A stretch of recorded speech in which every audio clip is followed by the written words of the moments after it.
What is going on, YouTube people? New York Cards and Comics here. Today, got some Michael Rubin shenanigans to get into. One, Mr. Michael Rubin was a guest speaker at the Sloan MIT conference this past week, and I will link to this video in the description down below. He is on from the 2-hour mark until about the 3-hour mark, so it's about a full hour-long video. There's not a ton of cards and collectible stuff, but there are a couple really good, interesting nuggets in there. And the primary reason why I wanted to do this video is that he hints at a major product launch at the National, and we are not talking about a card or a new set or anything like that. An actual, sounds like a service product of some sort. So that'll be the primary thing that we dive into today. Just a general overall, I listened to the full hour. A lot of it is about the integrations between the different companies and, the end result of that kind of being, the sports gambling market is the new thing that they are in, and, kind of how they want to shift users from the Fanatics apparel, Fanatics collectibles, and Fanatics gaming, and leverage their built-in customer base to kind of funnel into the gaming side of things. They are a new gaming company. They are very small compared to DraftKings and FanDuel on the gambling side of things, but they have an absolutely massive customer base. There's been a lot of talk lately about, breaks being the gateway drug to actual sports gambling. They don't go into any of that crazy stuff like that, but you could definitely see that is probably something they are priming the pump for sure. There is a natural progression from, hey, I want to spend $100 on this prison break, to, hey, I'm going to throw $100 on the Browns to win later tonight. They scratch very, very similar itches. And I know there's been a lot of chat recently about, breaking being unregulated gambling, which it 100% is, but there's no rules or regulations around it right now, so it's basically the Wild West. So definitely some talk about that. They talk about, I won't necessarily play the clips. I would encourage you to listen to the whole thing. There was a lot of talk about he called them stunts, which was the marketing gimmicks, if you will, what people in the hobby want to call them, with like the Brady first Bowman being an Expos player, and the Kevin Hart thing he cited as being stunts to basically drum up marketing, which that's obviously exactly what they are. I don't think those are going anywhere. That seems to be the approach that they are taking, and based off his comments here, it also seems like that is the approach that is working for them. At least they think that it is. Whether it is or not, there's no way for us to know. I think a lot of the people that have been in cards for a while get pissed at that stuff, but I think we have to remember those marketing campaigns aren't for us per se. The end product is like, we're all chasing the Bowman Brady. Well, I'm not, but in general, people are chasing the Bowman Bradys, but the marketing push behind it is as much for bringing new people in as I think it is for selling actual product. Now, the Brady thing might that's a little bit more of a push to sell specific product. I don't think the Kevin Hart thing is the Kevin Hart on Top Series 1 cards. That no one's going to run out and be like, I got to get me some boxes of Series 1 now because Kevin Hart's on a card. So I think that's the more, hey, we want to kind of cross over into the more, celebrity sphere, social sphere, that side of things, to get into that audience a little bit. They had an interesting discussion around VIP customers and kind of how they want to handle and treat, or not, they don't really get into specifics, but about how VIP customers are very important. Now, they don't really go into what VIP customers means. And this is across all the different Fanatics platforms, not just collectibles. This is apparel, collectibles, and betting. Basically, if you're a whale, you're going to get special treatment. News at 11, welcome to the real world. Now, on the collectible side of things, I don't know if that is referencing someone buying $50,000 worth of breaks a month, or a card shop that's buying pallets of Top Series 1 by the truckload. Or maybe it's a little bit of both. Hey, if your shop's awesome and you're selling tons of wax, guess what? We're going to give you more stuff to sell. We're going to be more likely to do some sort of athlete appearance. Maybe depending on how big or how good of a store you are, you're more likely to get someone higher up on the food chain of the athlete appearance. I don't know. If you are big time buying in the break spots left and right on Fanatics Live and you're spending hundreds of thousands of dollars, probably more likely you're going to get invited to some sort of private this, that, or whatever that Fanatics puts on. Once again, any getting the specifics on that, this is speculation territory by me. He talks about Hobby Rip Nights, how that is an event that is designed for kids and people being able to meet and get close with different athletes and celebrities in a shop space.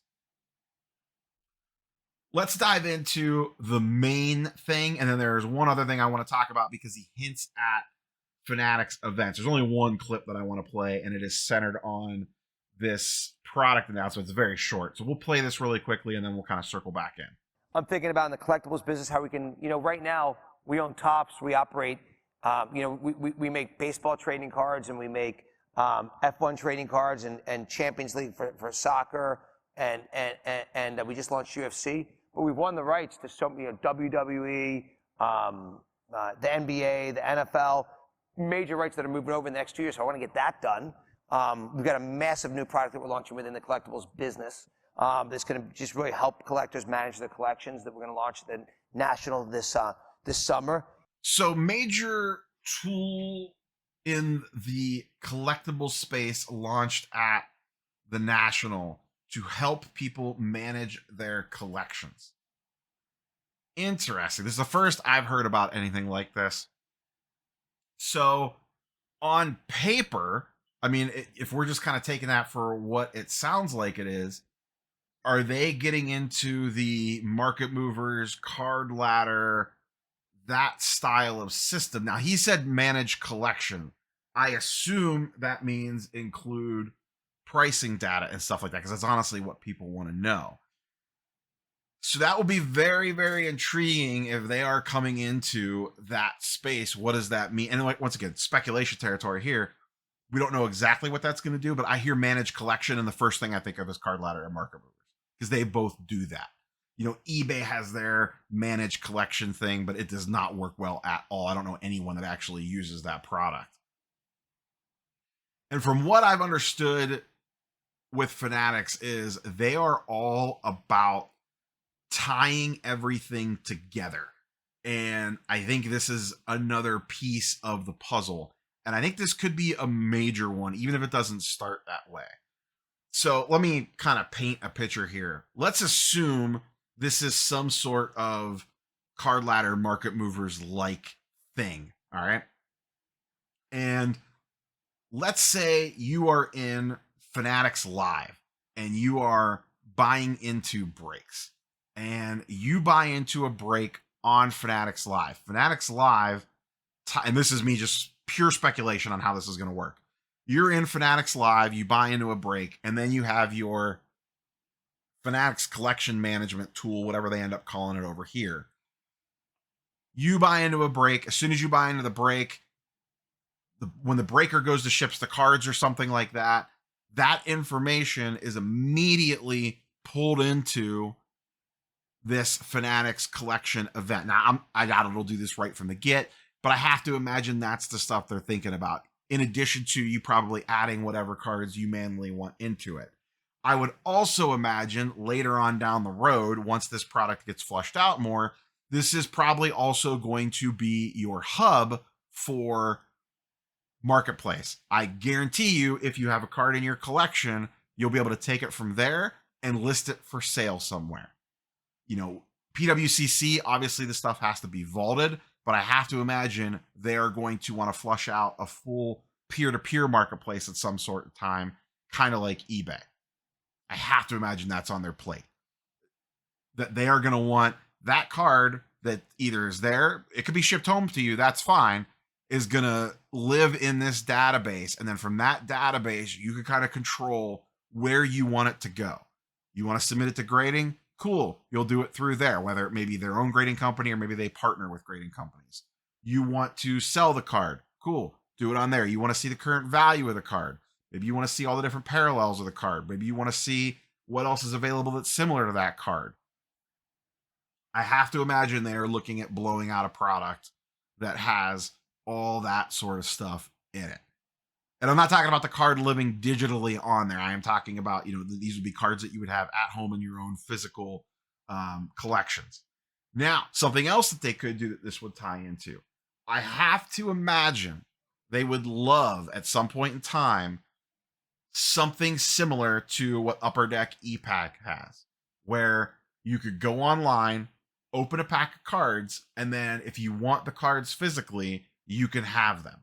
Because I think a lot of people get confused on Upper Deck EPAC. Some of the cards are digital. A lot of them are physical, where you open the pack and you can, the hits or sometimes even the base cards, you could transfer to your ComC account and get those physically shipped home to you. So if you spend $5 on a pack of Topps Chrome, imagine you rip a pack of Topps Chrome.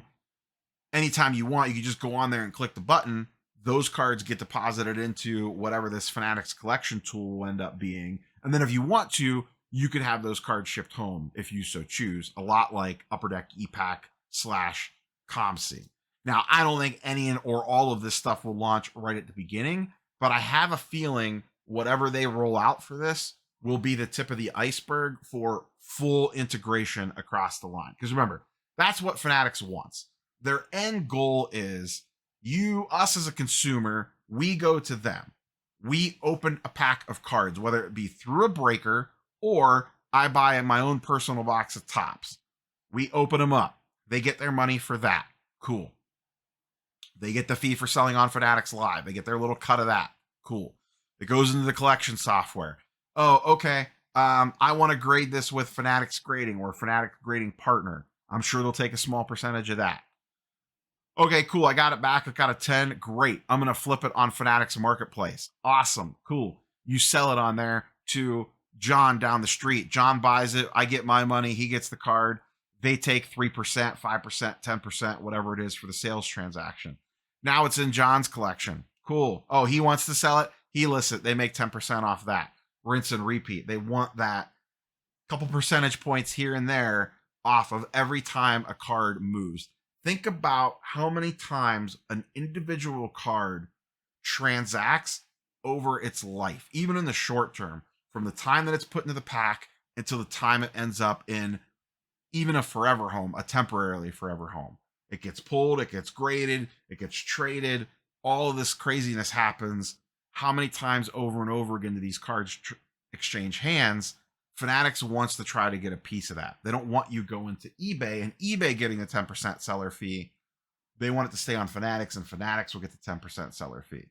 I have to imagine their end goal, and like I said, this could take years, is that they have a one-stop hub for all things collectibles. That's my guess on where this is all leading.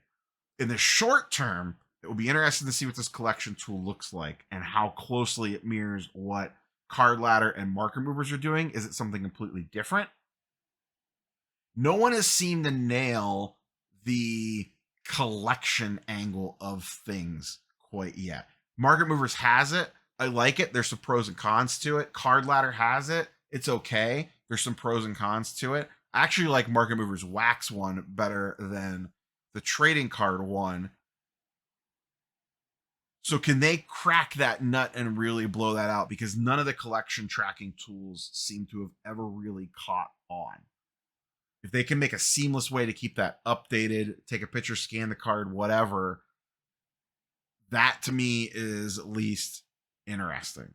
So we'll have to see. Apparently we are getting this product launched at the National. It'll be interesting to see what it is. I'm sure we'll start to hear stuff about it as we move closer and closer to the National. The last thing I want to touch on at the very end of this, at about the 2-hour and 45-minute mark, he talks about WrestleMania upcoming in a few months here, or like a month in Philly. And WrestleMania, they are doing the first Fanatics event. Yeah, so we love taking businesses that we're not in and making them big. So I'll just give you two examples that are right in front of us. WWE. We started a year and a half ago with WWE. We took over their global e-commerce business, and it's crushing projections. Then we came in and we took over running the merchandise at all of the events globally, and that's doing amazing. Then we just took over doing all of the memorabilia. Then we just took over their trading cards. And actually, at the annual WrestleMania, coming up in April in my hometown of Philadelphia, where they have 120,000 unique fans that come to to WrestleMania in Philadelphia, 2/3 from out of town. Our Fanatics Events business is going to do our first giant event where we're going to bring like the best of the sport, the best of WWE, to really like a consumer convention. I couldn't be more excited about that. In UFC, we just launched UFC trading cards. We're launching UFC trading cards in March. Couldn't be more excited for. So we like taking things. And by the way, that WWE business didn't exist a year ago. It's a 9-figure business now.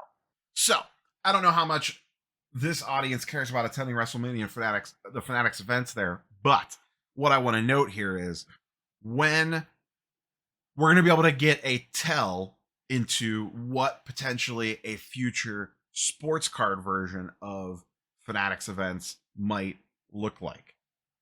This WrestleMania event in April is going to be a glimpse at kind of what their heads are spinning around in regards to what the sports card version of this might look like. So that'll be something very interesting to keep our eyes on as we move closer to WrestleMania and kind of see what this event thing looks like, and then take whatever they do there and put a layer of sports cards over it, collectibles in general, probably not just cards, collectibles as a whole, and see what that could potentially look like. So that's all I got for you, boys and girls. Hope this was interesting. I recommend going check out the full interview. Like I said, there are a lot of other interesting little nuggets in there. But I wanted to focus in on those two key things with the product launch at the National and us getting a first glimpse of what Fanatics events could ultimately look like. That's all I got for you, boys and girls. We'll catch you on the next one. Peace.